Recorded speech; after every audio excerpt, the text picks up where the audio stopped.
Hökümə əsasən Ruben Vardanyan qəti olaraq 20 il müddətinə azadlıqdan məhrum etmə cəzasına məhkum edilib. Այս շաբաթ Բաքվում ավարտվեցին Արցախի նախկին ղեկավարների այսպես կոչված դատավարությունները։ ԼՂՀ նախկին պետնախարար Ռուբեն Վարդանյանին Բաքվի զինվորական դատարանը 20 տարվա ազատազրկման դատապարտեց 3 շաբթի օրը։ Այն, որ ադրբեջանական դատարանը նրա հանդեպ ներողամիտ չի գտնվի, պարզ դարձավ դեռ անցած շաբաթավերջին Իլհամ Ալիևի France 24-ին տված հարցազրույցից հետո։ These people were masterminds of all the war crimes against Azerbaijanis and Azerbaijan. Այդ մարդիկ լուրջ հանցանքներ են կատարել մարդկության դեմ։ Պատկերացրեք, երկրորդ համաշխարհային պատերազմի ավարտին Նյուրնբերգյան դատավարությունից 2 ամիս անց ոմանք գային եւ ասեին. «Խնդրում ենք ազատ արձակել մահվան դատապարտված նացիստ առաջնորդներին»։ Դա նույն բանն է, նույնիսկ ավելի վատ։ Նրանց հանցանքները ավելի ծանր են, քան այն, ինչ արել են նացիստները երկրորդ համաշխարհային պատերազմի ժամանակ։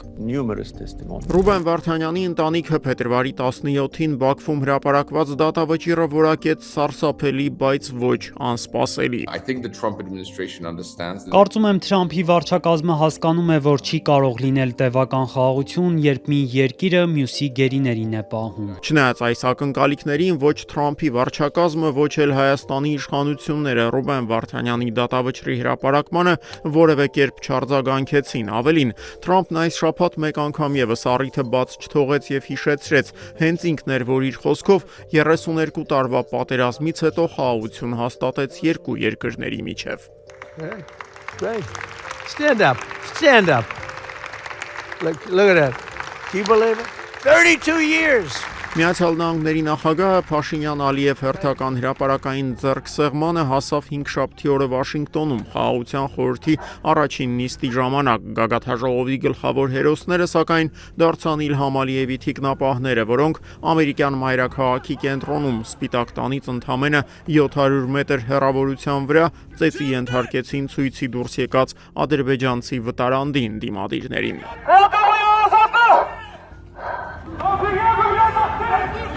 Փաշինյանի Վաշինգտոնյան այցն անհամեմատ ավելի հանդարտ մթնոլորտում անցավ առանց սկանդալների եւ բախումների։ Այն պահին սակայն, երբ Հայաստանի վարչապետը Վաշինգտոնի ճանապարհին էր, կրակոցներ էին հնչում Երևանում։ Նազիքի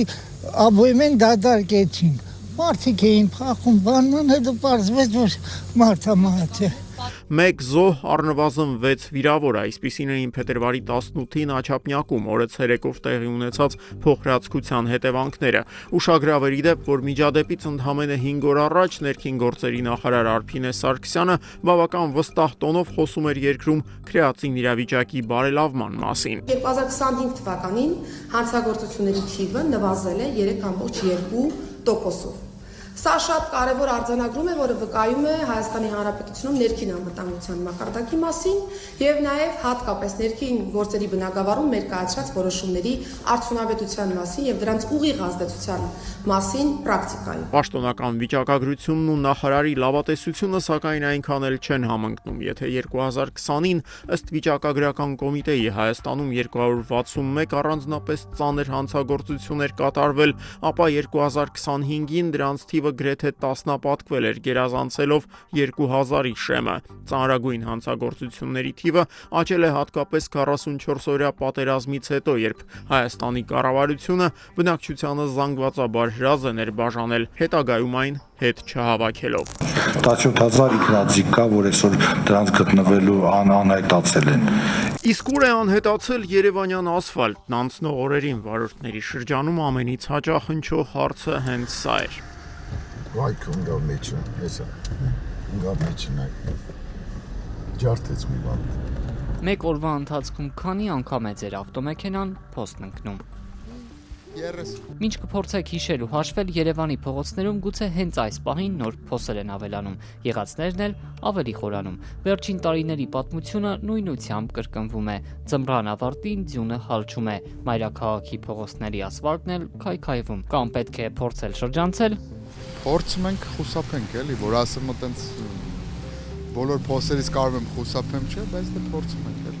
Քաղաքացիական պայմանագրում շատ շուտ հասկացան ընտրություններից ընդամենը 3 ամիս առաջ քաղաքական փոսում չհայտնվելու համար հարկավոր է ժամ առաջ արձագանքել Երևանի փողոցներում ստեղծված կացությանը։ Այսօր երեկոյան հենց մոտավորապես ժամը 11-ից արդեն կսկսի այդ փոսերի շուրջ աշխատանքը, փոսերը սկզբից կկտրվեն, հետո կլցվեն շիբինով նրանց մի մասը։ Քաղաքապայմանագրի փոխնախագահ Վահագն Ալեքսանյանի այս հայտարարությունը խորհրդարանի ամբիոնից հնչեց նախորդ ուրբաթ փետրվարի 13-ին 3 օր անց երկուշաբթի օրը քաղաքապետարանում կայացած խորհրդակցության ժամանակ պարզվեց փոսերի շուրջ աշխատանք կամ չի կատարվել, կատարվելու դեպքում էլ արդյունքները զրոյական են։ Պարոն քաղաքապետ, անկեղծ ասած մենք փորձել ենք փոսալցման աշխատանքներ անել, բայց քանի որ անձրևը հետո եկել է, անձրևը լվացի մեքենան հետ տարել։ Շաբաթվա երկրորդ կեսին փոսալցման աշխատանքներն ակտիվացան, դրանց որակը սակայն շատ դեպքերում քիչ էր տարբերվում փոսերի առկայությունից։ Տեսնում եք, ասֆալտը լցել են, բիտում տակը չկա։ Հանուն արդարության, սակայն պետք է նշել, շատ դեպքերում ասֆալտապատման ընթացքում բիտում օգտագործվում էր, այլ հարց է, որ այն հայտնվում էր այնտեղ, որտեղ չպետք է հայտնվեր, օրինակ հեղեղատարներում։ Սա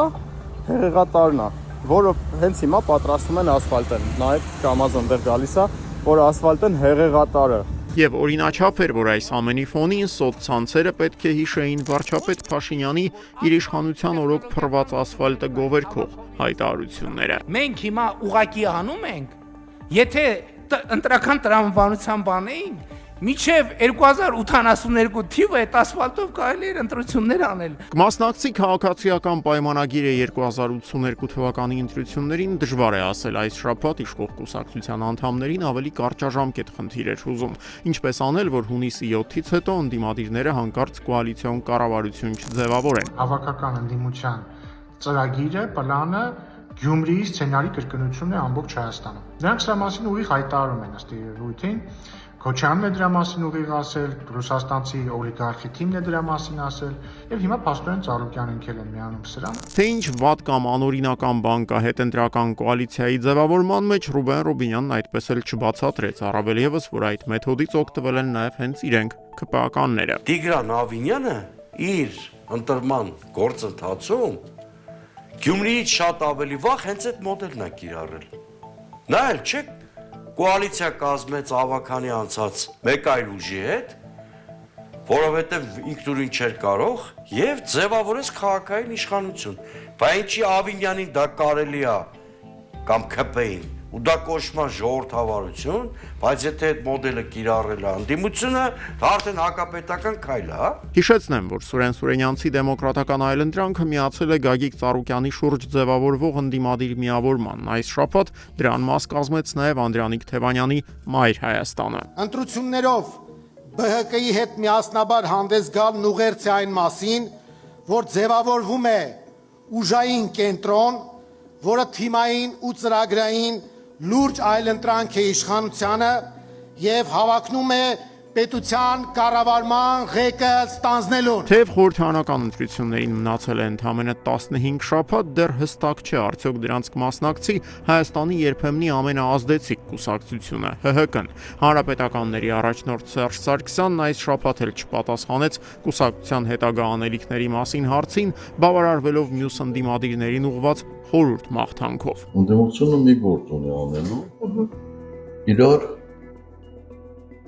ոնց ասեմ, իրար ոտի տակ չքանդելու։ Խնդրում եմ ձեզ աղոթել մեզ համար, սրանք կարևոր օրեր են եկեղեցու կյանքում։ Վիեննա թռչողոթանավից խնդրում եմ Միացյալ Նահանգների արևելյան հայոց թեմի առաջնորդ Մեսրոպ եպիսկոպոսը։ Հայ առաքելական եկեղեցու Ավստրիայում կայացած եպիսկոպոսած հավաքի գլխավոր հերոսը սակայն դարձավ Ամերիկայի ոչ թե արևելյան, այլ արևմտյան ափի առաջնորդը Հովնան Սրբազանը։ Ընդամենը 1 ամիս առաջ նա միացել էր Նիկոլ Փաշինյանի հակակաթողիկոսական արշավին։ Այս շաբաթ արդեն Հովնան arczepiskopos Տերտերյանն իր ստորագրությունը դրեց եպիսկոպոսական հավաքի հայտարարության տակ, որով բարձրաստիճան հոգևորականներն իրենց անվերապահ աջակցությունն էին հայտնում Գարեգին երկրորդին։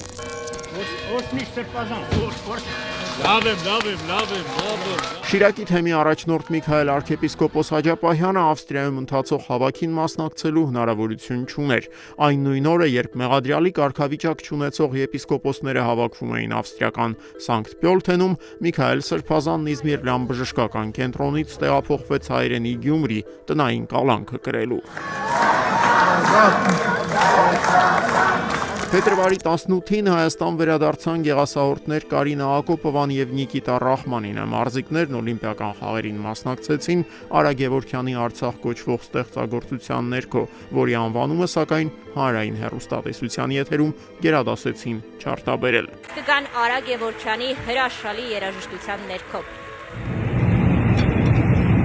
Ուրբաթ երեկոյան Վաշինգտոնից տուն վերադարձավ նաև Նիկոլ Փաշինյանը։ Հետդարձի ճանապարհից նա պարբերաբար տեսանյութեր էր հրապարակում, ուղեկցելով դրանք կարճ մեկնաբանություններով։ Դրանցից մեկում Փաշինյանը գրում էր, թե հարկավոր է ստեղծել ոչ թե անցյալի, այլ այսօրվա ապագայի նոր խաղաղության, զարգացման եւ երջանկության պատմություն։ Սա այն է, ինչով զբաղվում ենք ամեն օր, ժողովրդի հետ, ժողովրդով, գրել էր Փաշինյանը։ Իսկ ժողովրդի մեքենայի ղեկին գտնվող հատվածը Ամերիկայից վերադարձող վարչապետ Փաշինյանին դիմավորեց այսպես.